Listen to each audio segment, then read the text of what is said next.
થાવ, સીધા બેસો, બે હાથ ઊંચા કરો, હવે નીચા કરો, ફરીથી મુઠ્ઠી વાળો, નીચે કરો, ફરીથી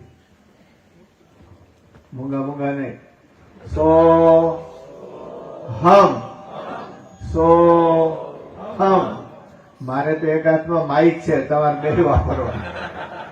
સો હમ, સો હમ, સો હમ, સો હમ, સો હમ, સો હમ. બોલો બોલો.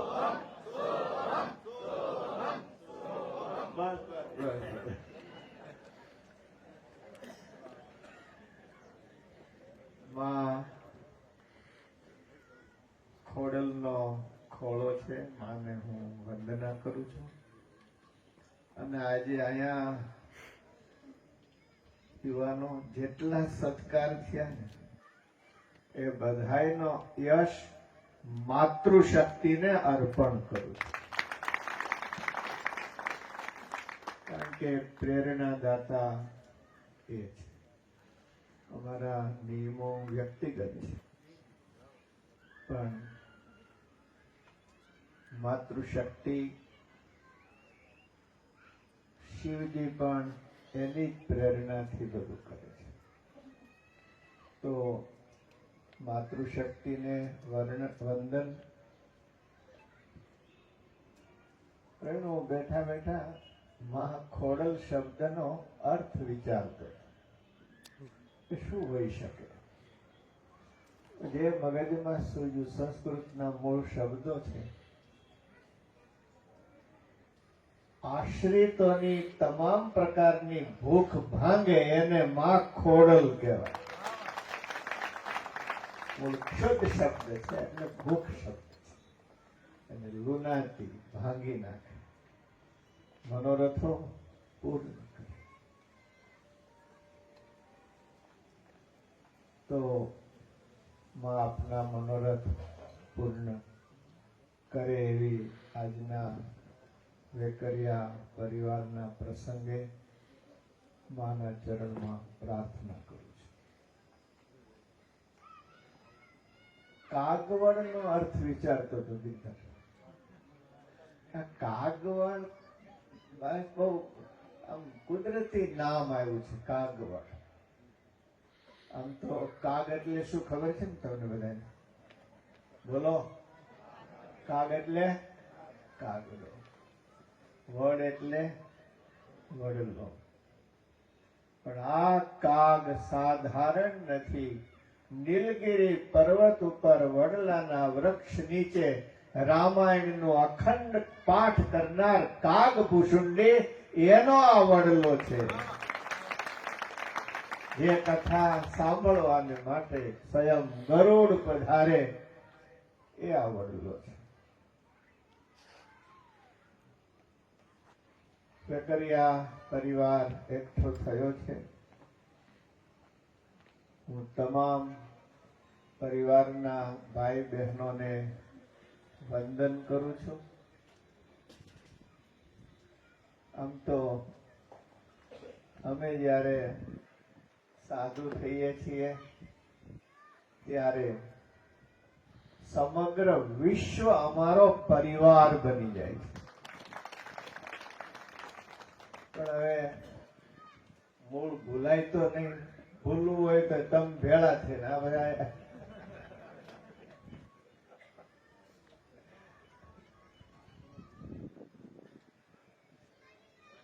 જ્યારે પરિવાર ભેગો થયો છે ત્યારે બહુ નાના નાના પ્રશ્ન કરું.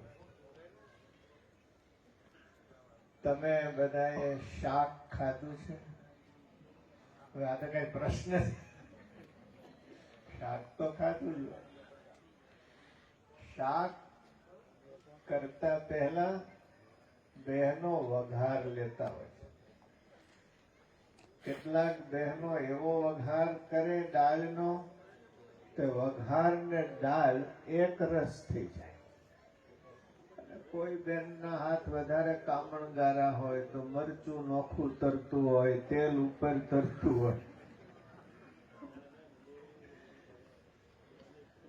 પણ જે વઘાર લેવાય છે એમાં જે મસાલા વપરાય છે એ મસાલાના દરેકના સ્વભાવ નોખા. જીરાનો સ્વભાવ નોખો, નોખું એટલો તો બોલો. મરચાનો સ્વભાવ, તજનો સ્વભાવ, રાઈનો સ્વભાવ. કેટલાક રાઈ જેવા જ હોય. લવિંગનો સ્વભાવ બોલો, હળદરનો સ્વભાવ, તીખા મરચાનો સ્વભાવ. પણ આ બહેનોના હાથ એવા કામણગારા છે કે તેલમાં જયારે વઘાર એમાંય અક્કલ હોવી જોઈએ. રાઈ ક્યારે નાખવી, જીરું ક્યારે નાખવું, મેથી ક્યારે નાખવી, એના ટાઈમિંગ હોય. એમાં વઘાર લીધા પછી ઢાંકી દેવું પડે તો વઘાર હારો બે. મારે તમારા વઘારની વાત નથી કરવી, પણ આવા વિવિધ સ્વભાવના મસાલાઓ જ્યારે તેલમાં કે ઘીમાં, તમને ખબર છે તેલ કે ઘીનું સંસ્કૃત નામ છે સ્નેહ. શું નામ છે? સ્નેહ. એમાં જયારે પડે છે ત્યારે બધાય મસાલાઓ એનો સ્વભાવ છોડીને એક રસ બની જાય છે. આવો મારો સમાજ છે. સ્વભાવ તો બધાના નોખા નોખા હોય. ઘરમાં કોઈ મરચા જેવો હોય ને તો બીજા જીરા જેવું થાવ. મરચાની તીખાશ ને જીરું ભાંગી નાખે. કઈક વઘાર બેસે, એની સોડમ, એનો સ્વાદ દાઢમાં દેખાય. અમને વર્ષોથી એક ડ્રીમ હતું. હું કચ્છ કડવા પાટીદાર સમાજની સ્થિતિ જોતો તો એમાં મને સંપ વિશેષ દેખાતો. મને હંમેશા એમ થતું કે લેવા પટેલની અંદર આવી એકતા ક્યારે આવશે. લેવા પટેલ ટીમ વર્કથી કામ ક્યારે કરશે. જે સમયે આ 21,000 શિલા પૂજન એક સાથે થયું, વર્લ્ડ રેકોર્ડ સર્જાયો, તે દિવસે મારા હૃદયના ઉદ્ગાર હતા કે માં ખોડલે આ સાધુની ઈચ્છા આજ પૂરી કરી છે. આખો સમાજ ખોળલ ને ખોળે એક થઈ ગયો છે. જબરી તાકાત છે તમારી. હું ઈચ્છું કે વેકરિયા સમાજ હોય, સાવલિયા સમાજ હોય, રાદડિયા, જે આપણી અટકો છે, એક એક બ્લોક મજબૂત હોવા છે. એક એક બ્લોક મજબૂત હોય અને બીજા બ્લોક સાથે મજબૂતાઈથી જોડાય. આવું સરસ મંદિર થયું છે તો બે શિલાઓ જોડાયેલી છે. એક શિલાથી થતું નથી. તો એ શિલાઓ, એ બ્લોક પરસ્પર જોડાય. એને જોડવાનું કામ કોણ કરે છે? વઘારનો સ્નેહ. સ્નેહ એટલે પ્રેમ.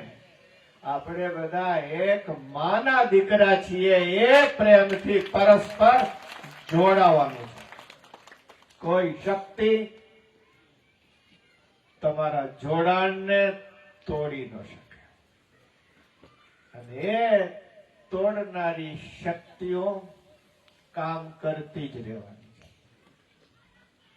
હું આપને વર્તમાન ભારતની સ્થિતિ વિશે વાત કરું તો આ મહાન રાષ્ટ્રને તોડવા માટે વિદેશી સત્તાઓ બેફામ બની છે. રાજકારણ અમારો વિષય નથી, પણ અમે મુક્ત રહી શકતા નથી પરિસ્થિતિઓથી. જે ઘટનાઓ ઘટે છે ન સમજી શકીએ એવા ગાંડા તો નથી. આજ દેશના માણસોને હાથા બનાવીને કેવા કાંડ સર્જાય છે, કેવું પ્લાનિંગ થઈ રહ્યું છે. જ્યાં વર્ગ જોડાવા જોઈએ એને બદલે વર્ગ વચ્ચે વિદ્વેષ પેદા થઈ રહ્યો. તમને આ આપીશું, તમને આ આપીશું. નાના માણસો સમજદારી સાથ રાખે તો બહુ આનંદ થાય આપણને. આ પ્રયાસો થઈ ગયા છે. અત્યાર સુધી પોલિટિકલ લેવલે પ્રયાસો ચાલે છે, ચાલી રહ્યા હતા અને ચાલશે. પણ હવે એ જ પરિબળો આપણા પંથોને લડાવી ગયા.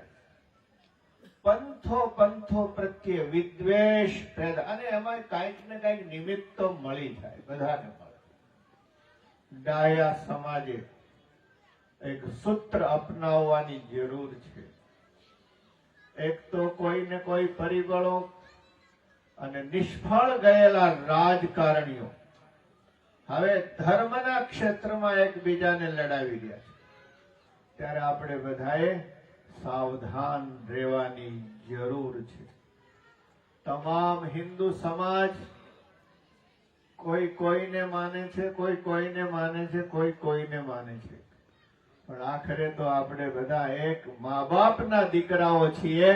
એ ક્યારેય ભૂલવું ના જોઈએ. પરમ પિતા, પરમ શક્તિ, તિલક નોખા હોય, કંઠીઓ નોખી હોય, પૂજા પદ્ધતિ નોખી હોય. What make difference? શું ફરક પડે છે? અમારા છેલ્લા 40 વર્ષ હિન્દુ ધર્મની એકતાને સુદ્રઢ કરવા માટે પસાર થયા છે અને પસાર થતા રહે છે. હમણાં બહુ લાંબો પરિચય અપાયો, પણ અમારો બહુ ટૂંકો પરિચય છે. અમારો કોઈ દી જન્મ થયો નથી અને અમારું કોઈ દી મોત થવાનું નથી. આપણે છીએ, તમે પણ અજર અમર આત્માઓ છો. એથી વિશેષ કહું તો દીક્ષા ભગવાન સ્વામિનારાયણની છે, પણ આખરે તો અમે સનાતન ધર્મના જ સાધુ છીએ. આટલી ઓળખાણ કાફી છે. મારી તમને ભલામણ, હર તિલકને વંદન કરો, હર કંઠીને વંદન કરો, હર ઈષ્ટને વંદન કરો. અને ભગવાન સ્વામિનારાયણની અસલ શિક્ષા જ આ છે. અરે મંદિરમાં દર્શને ન જવાય, શિવાલયમાં તો દૂરથી વંદન કરવાની ભગવાન સ્વામિનારાયણે આજ્ઞા આપી છે. અસલ સ્વામિનારાયણ જે બધાને આવકાર આપવાનું શીખ્યું છે. આ અસલ સનાતન ઋષિઓનો સંદેશ છે. હમણાં નરેશે વાત કરી, સાચી હતી. મને જયારે કુસંપ દેખાતો હતો, કુસંપ દેખાય, સમાજમાં કબડ્ડી દેખાય. નરેશ, તમે કામ બહુ કઠણ છે, પણ જ્યારથી આ મંદિર થયું છે ત્યારથી સમાજના હવે અમારે માટે દેડકા નથી રહ્યા. તમે બધા કમળના ફૂલ બની ગયા છો. આ ભગવાનની માની તમારા ઉપર કૃપા છે. આખો સમાજ એક થઈ ગયો, જાગી ગયો. તમારી પ્રતિષ્ઠા પહેલાની રથયાત્રા, કેવા વધામણા, ગામડે ગામડે, ઘરે ઘરે માતાજીના થયા. ભગવાનની કરુણા વરસી રહી છે. મિત્રો, તોડવું સહેલું છે, જોડવું બહુ કઠણ છે. અમારું કામ જોડવાનું છે. તોડવું હોય તો હજારો મુદ્દા તમને મળી રહેશે. કાશીમાં ભણતો ત્યારથી એ પોઈન્ટ જોઈ લીધા કે તોડવું હોય તો આ સમાજ તરત તૂટી જાય. કોઈ કોરો નથી. દરેક કાચના ઘરમાં બેઠા. ઋષિ મુનિઓએ સંદેશ આપ્યો કે આ વિવિધ ફૂલડાઓનો બાગ છે, તો ગુલાબ, ગલગોટા, જે કઈ ફૂલો છે એ બધા જ ફૂલો પરસ્પર પ્રેમ કરે. જુદા થવાનો, તોડવાનો સમય નથી. હિન્દુ સમાજે નાની વાતોમાંથી ઉપર ઉઠીને એક અવાજથી કામ કરવું પડશે, એક અવાજથી. ક્યાંક ધાર્યું થાય યા ન થાય. તમે કદાચ સાંભળ્યું હશે, મોટે ભાગે કેવું થતું હોય છે, એક જુવાનને જાનમાં જવું હતું, પેન્ટ સીવડાય તો લાંબુ પડ્યું, એટલે એમણે બેન આવેલા ટાઢી હાથમ કરવા, બેન ટૂંકું કરી દો ને. હવે ભાઈ ક્યારેક આવીએ, માને કયો, માં કે મને હુજે નહીં, કેમ દોરા પરોવા, કેમ કરવું, તારે ઘરવાળાને કે ને. એટલે આ બીતો બીતો સતી પાસે ગયો.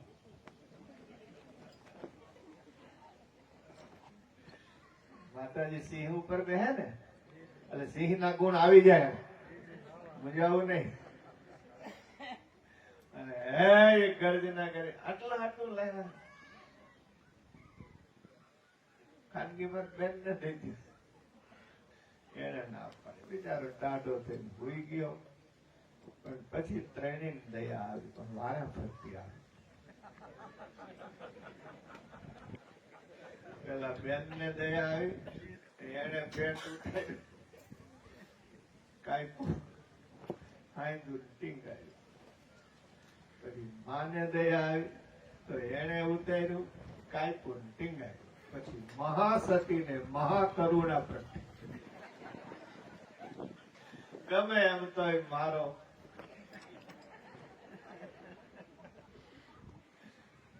જવા દેવું, કારણ કે આ બધું તમારે તો રોજ.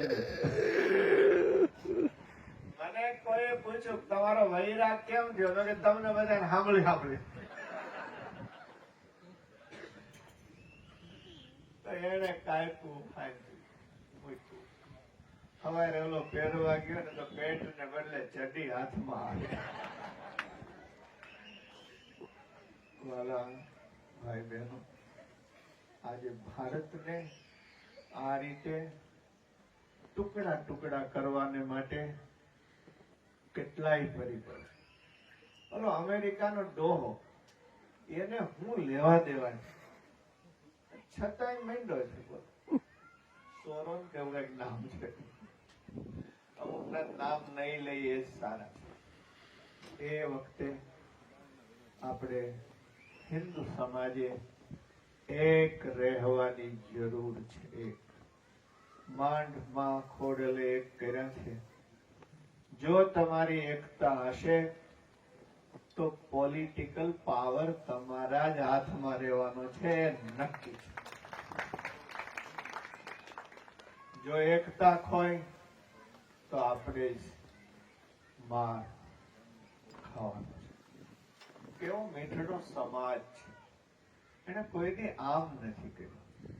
આ હંમેશા આમ કરનારો સમાજ છે. મિત્રો, આ તમારી દાતારીએ તમે પુરુષાર્થથી આગળ આવ્યા છો. તમારી પ્રતિભાને હું જોઈશ લોકો જાપાનીઓ અને જર્મનીઓ કરતા પણ શ્રેષ્ઠ ગણું છું કે તમે કોઠા હુજથી દરેકને પાછળ રાખી દો, એવી તાકાત તમારી છે. તો એક રહીએ, વેશ જુદા હોય, ભાષા જુદી હોય, મારું રાષ્ટ્ર એક.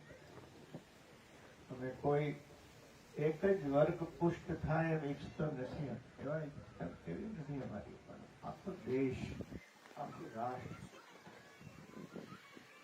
એમાં જયારે વેકરિયા પરિવારમાં બેઠા છીએ ત્યારે હું આપને કહું, હમણાં કેન્સરની હોસ્પિટલ માટેની સરસ યાત્રા, અમને કલ્પના નહોતી કે અમારો અહીં આઠમાં આટલું સાર્થક થશે. ભાઈ તમે અમારા વેણ જિલ્લા તાલીઓથી વધાવો. આ બધાને મનમાં થયું કે આ બધું થઈ રહ્યું. અને આપ જાણો છો, આપણું ગુરુકુલ આજ બધું કરી રહ્યું. ગુરુકુલમાં 80% વિદ્યાર્થીઓ તો તમારા સમાજના ભણીને તૈયાર થયા છે. અત્યારે પૂછ્યું નથી કોઈ સ્વામિનારાયણની કંઠી બાંધી છે, કંઠી બાંધી. એ રીતે એ જ રીતે ચાલે છે. તો બે ત્રણ વિચાર, પ્રતિજ્ઞાઓ તો હું નહીં લેવડાવું, પણ બે ચાર વિચાર તમારી સામે મૂકું છું. આપણા વેકરિયા પરિવારમાં કોઈ દીકરી પૈસા ન હોય અને ભણી ન શકે એવું ક્યારે અવસર જ ન આવે, એવી ભગવાન તમને બધાને અંદરથી ઉદાર દિલ શક્તિ આપે. આપણા આ મીઠડા પરિવારમાંથી કોઈ દવાને વાકે કોઈને સહન કરવું પડે એ ન થવું છે. થોડી વાર जरा भाषा बदलावी करीश. एक दो बात आपसे और कहना चाहता हूँ. अभी कैंसर की बात चली, बहुत बड़ी हॉस्पिटल होने जा रही है. आप चाहते हैं कि हमारा समाज कैंसर से मुक्त रहे? यस और नो? चाहते हैं? हाँ और ना? हमारा समाज कैंसर से मुक्त रहे, चाहते हैं? तो दो बात मानोगे. इस सभा में जिसको कोई व्यसन न हो वो हाथ उठाओ. હવે જેને હાથ નથી ઉઠાવ્યા તે તાલી પાડીને બતાવો.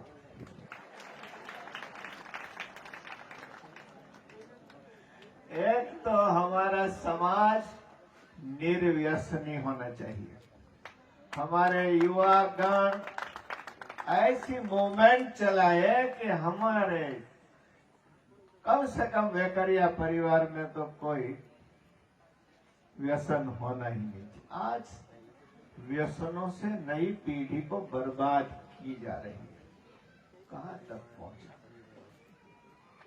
अब दूसरी बात, यहाँ जो बैठे हैं उनके पास 5 बीघा से ज्यादा जमीन हो वो हाथ उठाओ. वाह. जिनके पास जमीन नहीं है वो हाथ उठाओ. और कम लोग हैं, ठीक है.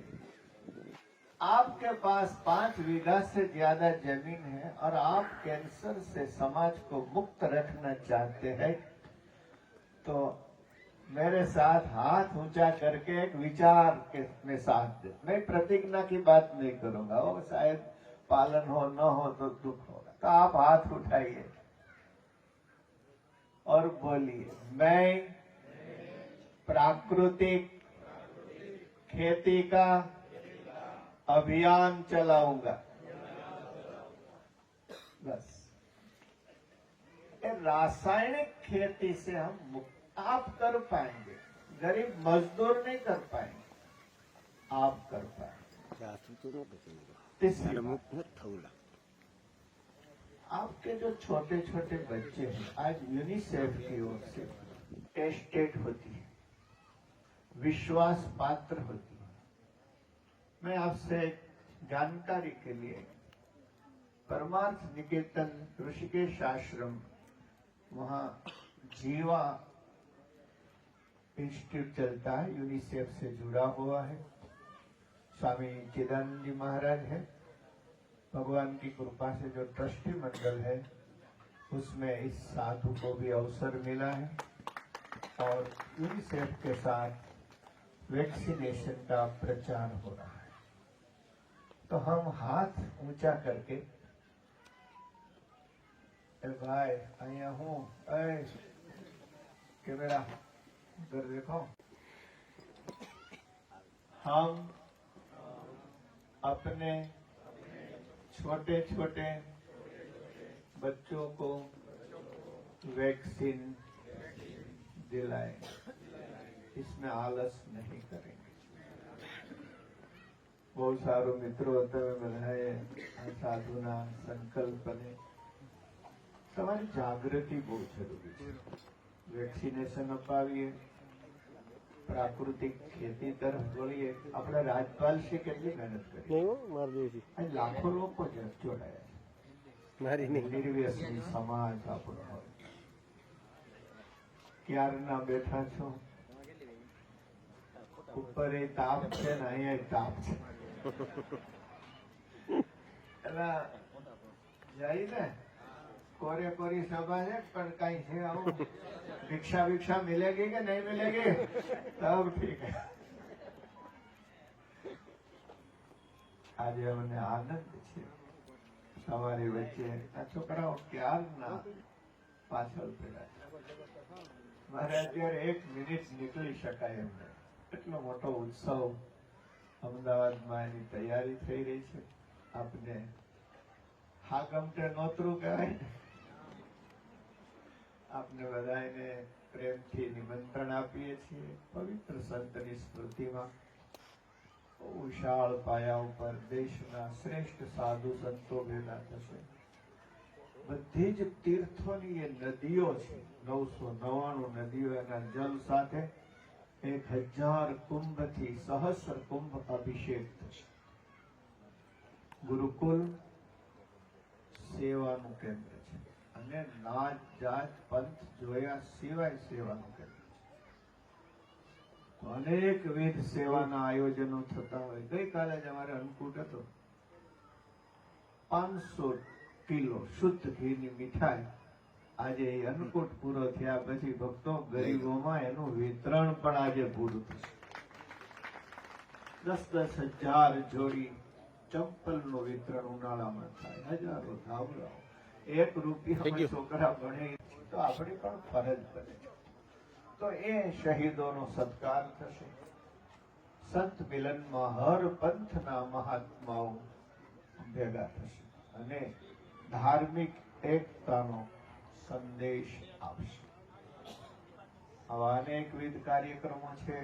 તો આપ અવશ્ય અમારે ધર્મવત્સલ સ્વામી રીબડા ગુરુકુલ સંભાળે છે, એમની સહાયતામાં વેદાંત છે. આપ સંપર્ક કરીને માર્ગદર્શન મેળવજો. આપ પધારો એવી અમારી બધાને ભાવનાપૂર્વક અમારું નિમંત્રણ. બસ આજે આશીષ હૃદયનો આનંદ વ્યક્ત કરું છું. વેકરિયા પરિવારને એટલું ચોક્કસ કહીશ કે હાથીને કમળના વેલાથી બાંધી ન શકાય.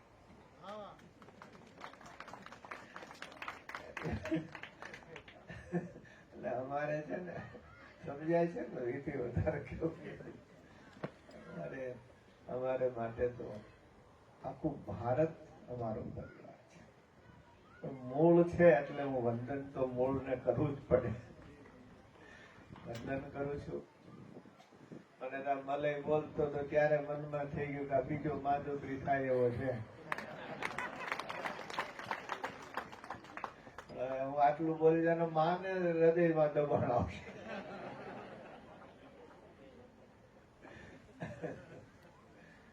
ખૂબ સુખી રહ્યો. ભીતરનું સુખ તમને પ્રાપ્ત થાય. તમે જે ઈષ્ટદેવને માનતા હો એની આરાધના અવશ્ય કરજો, પૂજન કરજો.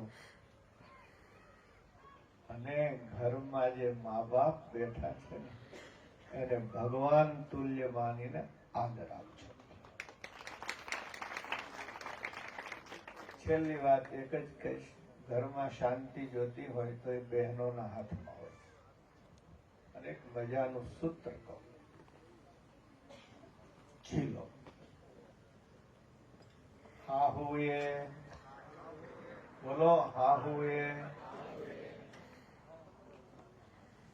પુત્ર વધુને વહુને દીકરી માનવી અને વહુએ હાહુને માં માનવી. જો આટલું આવડી ગયું તમે બધા સુખી. જય સ્વામિનારાયણ, જય માતાજી. ફરી જોરદાર તાળીઓને